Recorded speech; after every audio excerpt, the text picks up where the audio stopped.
Assalamualaikum warahmatullahi wabarakatuh. Kembali berjumpa dengan saya, Hersy Arif dari Forum News Network. DPR akhirnya menyepakati Jiwasraya di bailout, atau sebenarnya bahasa resminya diberi PNM nih, sebesar 22 triliun. Nah, apa implikasinya? Karena media-media itu ramai sekali menyebutnya bahwa ini perampokan besar-besaran, ada yang menyebutnya sebagai ini skandal dari Century Gate Part 2 atau bagian 2. Saya akan mengajak Anda ngobrol dengan Bung Said Didu, manusia merdeka. Assalamualaikum. Waalaikumsalam warahmatullahi wabarakatuh. Sah akhirnya, Bung Said Didu, kekhawatiran Anda selama ini terbukti. Saya lihat begini, saya ingin melihat bahwa saya bisa cerita tentang hal ini karena saat kejadian Century saya bagian dari ikut membahas kejadian Century. Jadi kejadian Century dan kejadian Jiwasraya ini persis modusnya sama. Jadi kalau dulu Century itu adalah dirampok melalui orang-orang yang tidak jelas, tahu-tahu mengambil uang dari Century sehingga Century kalah clearing, maksudnya itu kalah clearing, tidak ada uangnya lagi ke Century, jadi Century kosong. Dan ingat dulu saat itu adalah yang terambil kalah clearingnya itu 2 triliun, tapi di bailout dengan 6,7 triliun. Nah, itu persamaan. Nah, Jiwasraya demikian juga perhitungannya dulu bahwa kira-kira kerugian nasabah itu sekitar 5 triliun, tapi ternyata sekarang di bailout dengan 22 triliun dengan memberikan penyertaan modal negara. Nah, itu persamaan. Persamaan kedua adalah bahwa Century itu terjadi mendekati Pilpres 2009. Ini mendekati Pilpres 2019, Jiwasraya. Nah, persamaan ketiga adalah yang menyelesaikan dan mengambil kebijakan dulu Jiwasraya Century memilih cara bailout bukan akuisisi, kan pilihannya adalah akuisisi atau bailout. Nah, yang mengambil kebijakan orangnya sama, Ibu Sri Mulyani juga Menteri Keuangan saat itu. Sekarang ini Ibu Sri Mulyani juga yang mengambil kebijakan membailout tanda kutip Jiwasraya dengan memberikan angka 22 triliun dan sementara sebenarnya perhitungannya hanya 5 sampai 6 triliun. Nah, jadi itu 3 persamaan yang terjadi dan selalu yang seperti ini itu terjadi adalah jadi sederhananya begini supaya publik tahu bahwa ada perampokan yang terjadi, kemudian terjadi kerugian negara, kerugian di dalam perusahaan tersebut adalah maka negara yang menutupi dan negara mengganti kerugian tersebut. Nah, dulu alasan Century adalah menyatakan bahwa ini sistemik, padahal hanya 6 triliun. Kita tahu bahwa aset ban BUMN itu ada sekitar 1.000 triliun saat itu. Jadi saya tidak masuk akal sama sekali, hanya gara-gara 2 triliun dianggap sistemik. Yang dianggap sistemik itu adalah apabila tidak di bailout pemerintah Century saat itu, maka bank-bank lain akan kena masalah.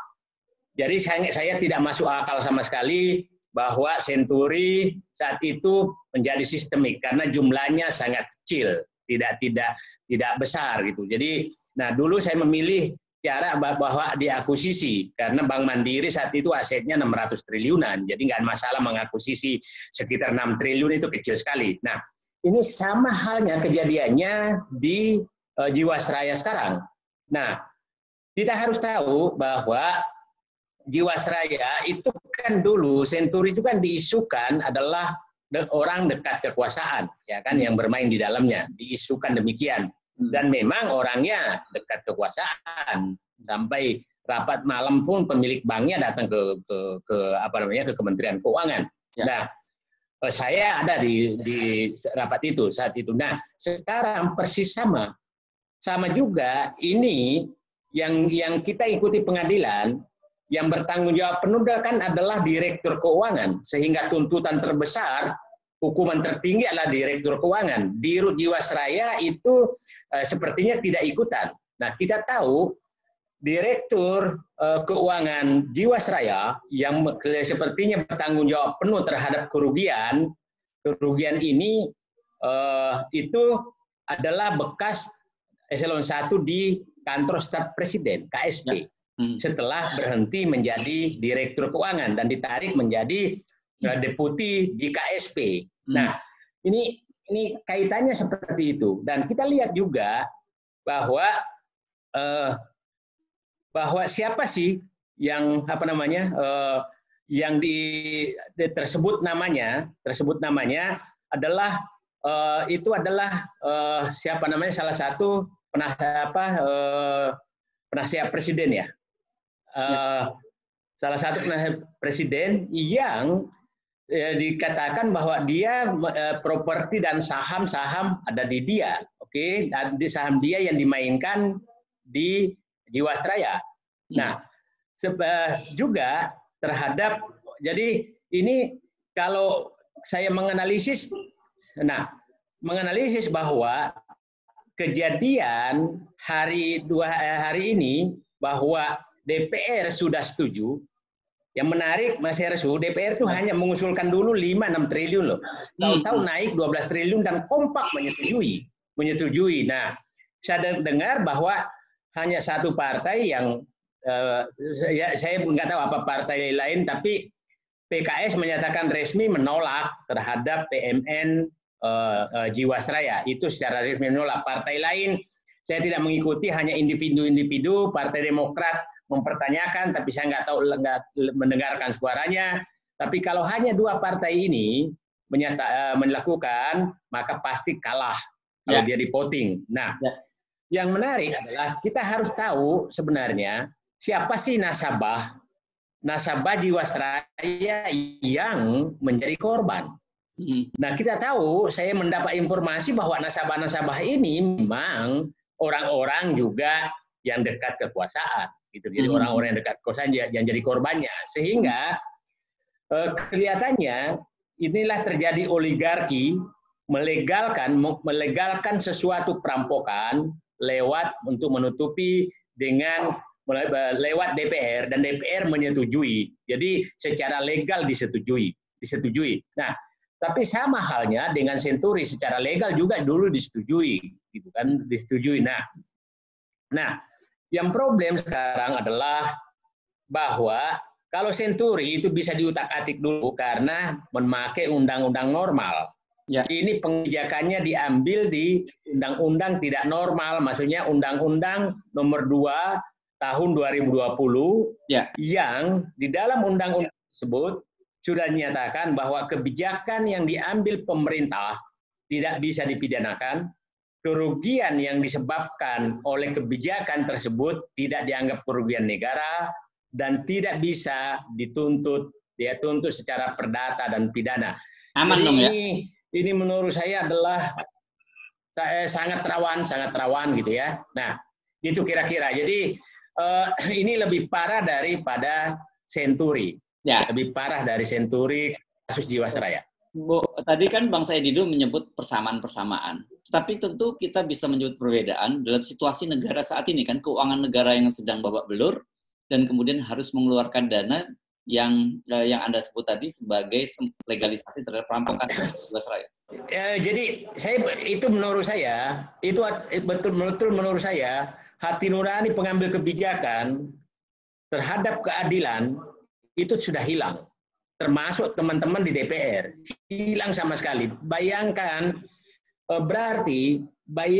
bahwa ekonomi lagi krisis betul, tahu ada perampokan ditutupi oleh negara, jelas-jelas perampokan. Nah ini coba bayangkan, berarti 22 triliun ini, kita kan defisit sekitar 1.200 triliun. Artinya, kalau kita berpikir lurus, bahwa menutupi perampok ini adalah mengambil utang membuat utang untuk membayar perampok. Bayangkan, membuat utang, mengutangi utang di tetangga untuk membayar kepada perampok. Nah, ini logikanya di mana, akal sehatnya di mana sama sekali. Itu menurut saya sudah sangat, saya sampai berpikir, ya Allah, kemana akal sehat mereka, kemana nurani mereka, rasa keadilan itu diperlukan. Ini rakyat lagi susah, buang-buang uang 22 triliun untuk diperampokan. Nah, perampokan, dan kita tahu sebenarnya kemungkinan yang menarik, angka 22 triliun itu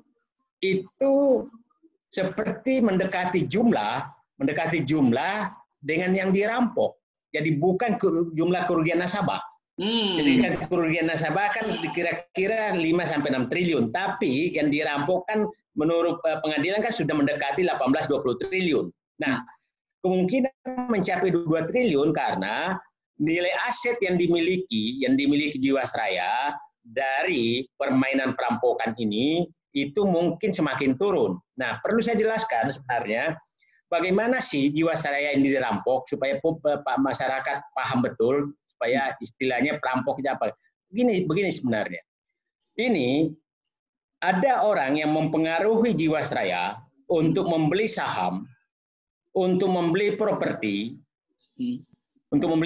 dua sebenarnya penyebabnya itu, membeli saham yang tidak laku di pasar, kemudian dinaikkan harganya pada saat Jiwasraya.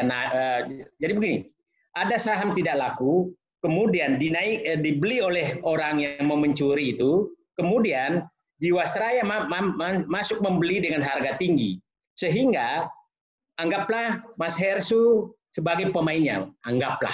Jadi perampoknya, saya katakan perampoknya itu beli saham yang tidak laku, kemudian Jiwasraya membeli saham itu, kalau dia membeli 100, maka Jiwasraya membeli 150, maka untungnya 50, diambil oleh perampoknya. Nah, Jiwasraya setelah dibeli, harga saham turun, maka ruginya ditanggung oleh Jiwasraya.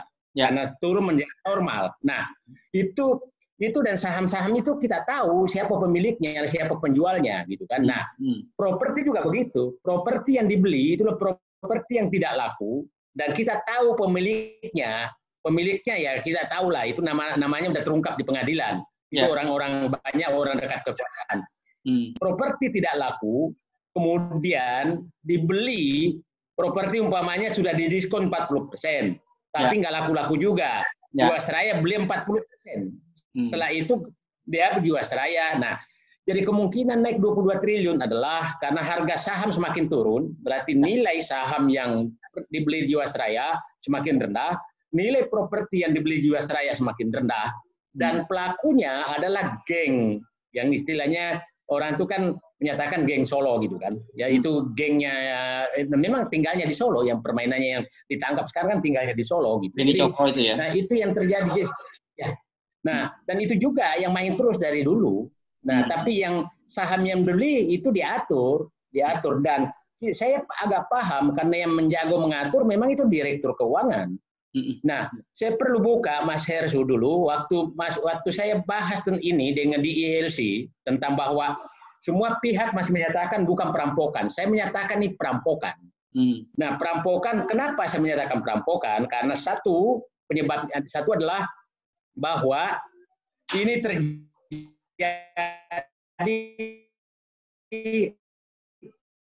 waktu Pilpres. Yang kedua, jumlahnya sangat besar, puluhan triliun. Yang ketiga, produk yang sama itu yang dipasarkan oleh seperti itu. Yang keempat adalah OJK diam. Nah, dengan diamnya dan terjadi, saya yakin bahwa ini adalah permainnya adalah orang-orang dekat kekuasaan. Dan yang menarik saat itu, kan ingat Mas Hersu, saat itu ILC, itu nama direktur keuangan sebagai narasumber ILC saat itu tidak ada di awal-awal. Tahu-tahu di sesi ketiga, tahu-tahu datang. Dan menjelaskan seakan-akan nggak ada masalah. Dan pada saat itulah saya menyatakan, dia duduk persis di samping saya. Dan seakan-akan tidak ada yang salah. Nah, ini sekarang, nah itu Pak Heri siapa namanya? Itu yang direktur keuangan yang sekarang tuntutannya kan setahu saya paling tinggi 20 tahun atau seumur hidup tuh. Nah, itu kira-kira Mas Hersu. Jadi saya bisa menyimpulkan bahwa kenapa DPR, pemerintah melakukan kebijakan ini karena orang yang terlibat di kasus Jiwasraya ini adalah orang-orang yang mendekat kekuasaan atau cukong-cukong kekuasaan, termasuk nasabahnya. Kemungkinan besar. Iya. Itu perkiraan saya. Oke, sekarang kita akan bicara soal dampaknya dengan persetujuan ini apa, Bang Saidi? Nah, saya menyatakan bahwa ini kan tidak direct langsung ke Jiwasraya, tapi bahana pengembangan usaha. Nah, bahana ini kan akan menyelamatkan Jiwasraya karena dia akan menjadi holding asuransi BUMN asuransi. Nah, tapi sudah dikatakan itu bahwa itu berarti sudah di tangan direksi uang itu. Mau dipakai kemana itu terserah. Itu sangat tergantung kepada kekuasaan. Kekuasaannya seperti apa. Nah, yang ada di pikiran saya adalah, karena begini, saya setuju Jiwasraya disehatkan, diselamatkan.